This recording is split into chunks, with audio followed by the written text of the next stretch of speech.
பனிப்பொழிவு காரணமாக பூக்களின் வரத்து குறைந்திருக்கும் நிலையில் மதுரை மாவட்டம் உசிலம்பட்டி மலர் சந்தையில் பூக்களின் விலை கடுமையாக உயர்ந்திருக்கிறது. தைப்பொங்கல் தினத்தில் 2500 ரூபாய் முதல் 3000 ரூபாய் வரை விற்பனை செய்யப்பட்ட 1 கிலோ மல்லிகை பூ தற்போது 5000 ரூபாய்க்கு விற்பனை செய்யப்படுகிறது. இதேபோல் முல்லை 1400 ரூபாய்க்கும், மெட்ராஸ் மல்லி 1200 ரூபாய்க்கும், பிச்சிப்பூ 1000 ரூபாய்க்கும், அரளிப்பூ 400 ரூபாய்க்கும், பன்னீர் ரோஸ் 150 ரூபாய்க்கும் விற்பனை செய்யப்படுகிறது. பூக்களின் விலை உயர்வால் விவசாயிகள் மகிழ்ச்சி அடைந்துள்ளனர். மீன்பிடிக்கச் சென்றபோது இலங்கை கடற்படையால் கைது செய்யப்பட்ட 40 மீனவர்களை விடுதலை செய்ய அந்நாட்டு அரசு உத்தரவிட்ட நிலையில் பறிமுதல் செய்யப்பட்ட படகுகளையும் விடுவிக்க வேண்டும் என மீனவர்கள் வலியுறுத்தியுள்ளனர். ராமநாதபுரம், நாகப்பட்டினம், புதுக்கோட்டை உள்ளிட்ட மாவட்டங்களைச் சேர்ந்த 40 மீனவர்களை இலங்கை கடற்படை கைது செய்தது. இந்த நிலையில் மீனவர்கள் மட்டுமல்லாது அவர்களது படகுகளையும் மீட்க மத்திய மாநில அரசுகள் நடவடிக்கை எடுக்க வேண்டும் என கோரிக்கை விடுக்கப்பட்டுள்ளது. நீலகிரி மாவட்டம் முதகை அருகே சீரமைக்கப்பட்ட 3 மாதங்களிலேயே சாலை குண்டும் குழியுமாக காட்சியளிக்கும் அவல நிலை ஏற்பட்டுள்ளது. கடந்த 3 மாதங்களுக்கு முன்பு தொட்டபெட்டா செல்லும் தார் சாலை சீரமைக்கப்பட்டது. இந்த நிலையில் கண் துடைப்பிற்காக சீரமைக்கப்பட்ட இந்த சாலை மீண்டும் பல இடங்களில் பழுதடைந்திருக்கிறது. இதனால் சுற்றுலா பயணிகள் மற்றும் வாகன ஓட்டிகள் கடும் அவதிக்குள்ளாகி வருகின்றனர். விடிய அரசு இச்சாலையை மீண்டும் சீரமைக்க வேண்டும் என வாகன ஓட்டிகள் வலியுறுத்தியுள்ளனர். விடிய அரசு மக்கள் வரிப்பணத்தை வீணடிப்பதாக குற்றச்சாட்டும் எழுந்திருக்கிறது. கடலூர் மாவட்டம் சிதம்பரம் அருகே தேசிய நெடுஞ்சாலை குண்டும் குழியுமாக உள்ளதால் விபத்து ஏற்படும் அபாயம் உள்ளதாக வாகன ஓட்டிகள் குற்றம் சாட்டியுள்ளனர். லால்புரம் ஊராட்சிக்கு உட்பட்ட பாசிமுத்தான் ஓடை பாலம் அருகே சாலைகள் கற்கள் பெயர்ந்து சேதமடைந்து காணப்படுகிறது. மேலும் இதனால் அடிக்கடி விபத்துகள் நேரிடுவதாக கூறப்படுகிறது. இதுகுறித்து நெடுஞ்சாலைத்துறையிடம் பலமுறை புகார் அளித்தும் நடவடிக்கை எடுக்காததால் மாவட்ட ஆட்சியர் உரிய நடவடிக்கை எடுக்க வேண்டும் என பொதுமக்கள் கோரிக்கை விடுத்துள்ளனர். நீலகிரி மாவட்டம் உதகையில் மாபெரும் மக்கள் குறைதீர்ப்பு முகாம் அதிமுக மாவட்ட செயலாளர் கப்பச்சி வினோத் தலைமையில் நடைபெற்றது. இந்த முகாமில் மருத்துவ காப்பீட்டு திட்டம், சாதி சான்றிதழ், இருப்பிட சான்றிதழ், முதியோர் உதவி திட்டம் உள்ளிட்ட அனைத்து இ-சேவை திட்டங்களும் இடம்பெற்றிருந்தன. இந்த நிகழ்ச்சியில் கழக நிர்வாகிகள், பொதுமக்கள் என பலரும் கலந்து கொண்டனர். எதற்கு இந்த திமுக மாநாடு என திமுக உறுப்பினரே வசைபாடி உள்ளார். சேலத்தில் நடைபெற்று வரும் திமுக மாநாட்டால் போக்குவரத்து நெரிசல் ஏற்பட்டுள்ளது. இதனால் வாகன ஓட்டிகள் மற்றும் பொதுமக்கள் அவதியடைந்து வருகின்றனர். மேலும் ஆங்காங்கே வாகனங்கள் நிறுத்தப்பட்டுள்ளது. இதனால் போக்குவரத்து நெரிசலில் பாதிக்கப்பட்ட திமுக உறுப்பினர் ஒருவர் தருமபுரி மாவட்டத்தில் எந்த தொகுதிகளிலும் திமுக வெற்றி பெறவில்லை என்றும், எதற்கு இந்த மாநாடு, புதுசா என்ன வந்துட போகுது, நாடா இது என்று கடும் சொற்களால் வசைபாடி உள்ளார். தருமபுரி மாவட்டத்தில் முன்ன ஒரு இடம் வந்துச்சா? நான் கட்சிக்காரனே இருக்கிறேன், அதை பற்றி இல்லை. ஒரு இடமாவது வந்துச்சா? இல்லை. இன்னைக்கு மட்டும் நான் புதுசாக வந்துட போகுது. ஒரு லாரிக்காரன் பாவம் நேற்று காலையில இருந்து இந்த லாரிக்காரன் திரும்பினாரு. அதுக்குள்ளே எப்போ நிறுத்தினாலும் தெரியல. விடிய விடிய பூரா இதுவரையிலும் நிற்கிது. நாடா இது நாடு. சேலத்தில் நடக்கும் விடியா திமுகவின் இளைஞர் மாநாட்டிற்கு ஏராளமான தனியார் பேருந்துகள் சென்றதால் தர்மபுரியில் பேருந்து தட்டுப்பாடு ஏற்பட்டு பயணிகள் கடும் அவதிக்குள்ளாகினர். மாவட்டத்தின் புறநகர் பேருந்து நிலையத்திலிருந்து கிராமங்களின் வழியாக அதிகளவு தனியார் பேருந்துகள் இயக்கப்படுகின்றன.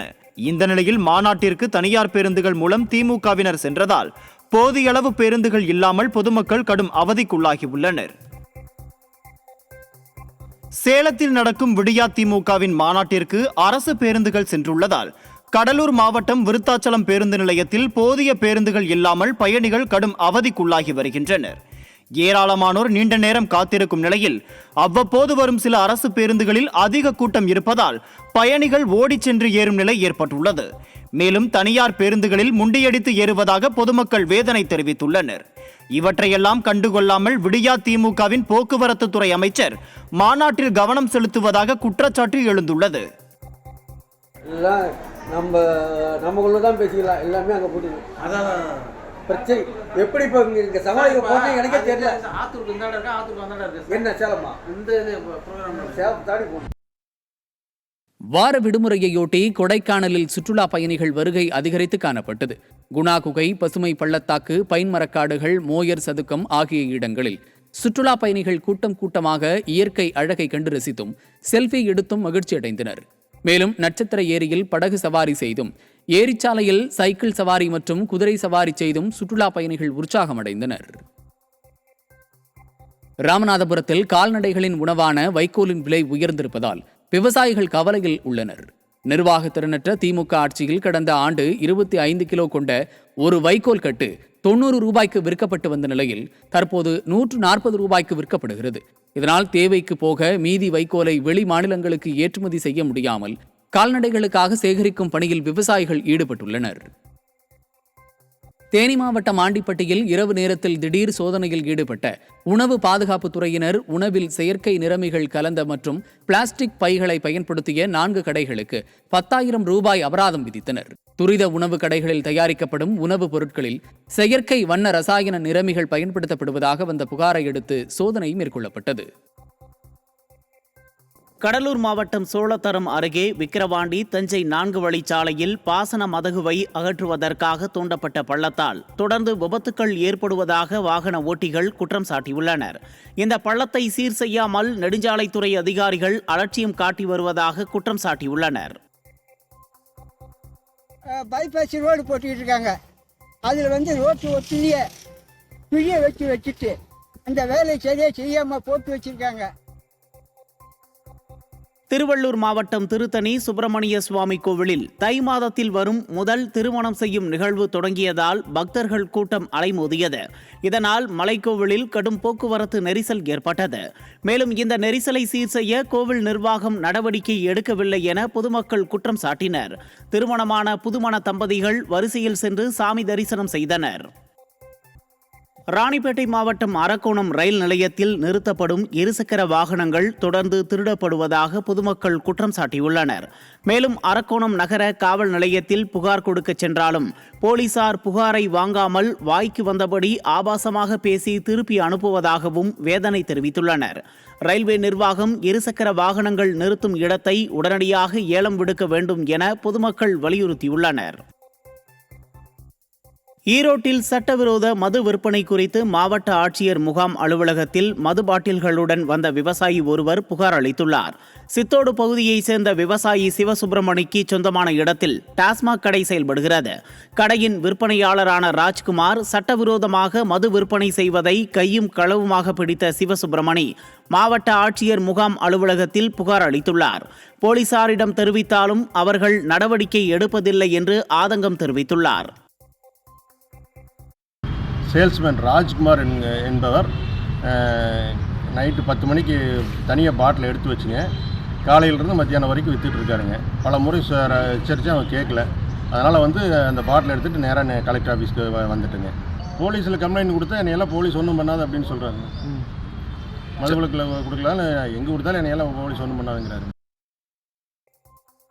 திண்டுக்கல் மாவட்டம் வத்தலக்குண்டு அருகே கண்மாயில் சாயக்கழிவு நீர் கலப்பதால் நோய் தொற்று ஏற்படுவதாக விவசாயிகள் குற்றம் சாட்டியுள்ளனர்.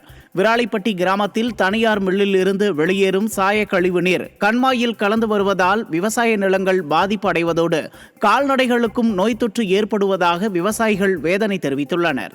எனவே மாவட்ட நிர்வாகம் உடனடியாக நடவடிக்கை எடுக்க வேண்டும் என அவர்கள் வலியுறுத்தியுள்ளனர். தென்காசி மாவட்டம் அருணாச்சலபுரம் பகுதியில் முறையாக குடிநீர் பைப் அமைக்கப்படாததால் பல்லாயிரம் லிட்டர் குடிநீர் வீணாகி வருவதாக பொதுமக்கள் குற்றம் சாட்டியுள்ளனர். ஒவ்வொரு முறையும் தண்ணீர் திறந்துவிடப்படும் போது குடிநீர் வீணாக வெளியேறுவது மிகுந்த வேதனை அளிப்பதாக தெரிவித்த அப்பகுதி மக்கள் இது தொடர்பாக புகார் அளித்தும் ஊராட்சி நிர்வாகம் கண்டுகொள்ளாமல் இருப்பதாக குற்றம் சாட்டியுள்ளனர்.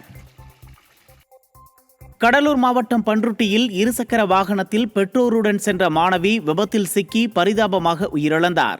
சேத்தியாத்தோப்பைச் சேர்ந்த மோகன் என்பவர் தனது 2 மகள்களுடன் விழுப்புரம் நோக்கி சென்று கொண்டிருந்தார். அப்போது எதிரே வந்த புல்டோசர் மோதிய விபத்தில் மோகனின் மூத்த மகள் சம்பவ இடத்திலேயே பரிதாபமாக உயிரிழந்தார்.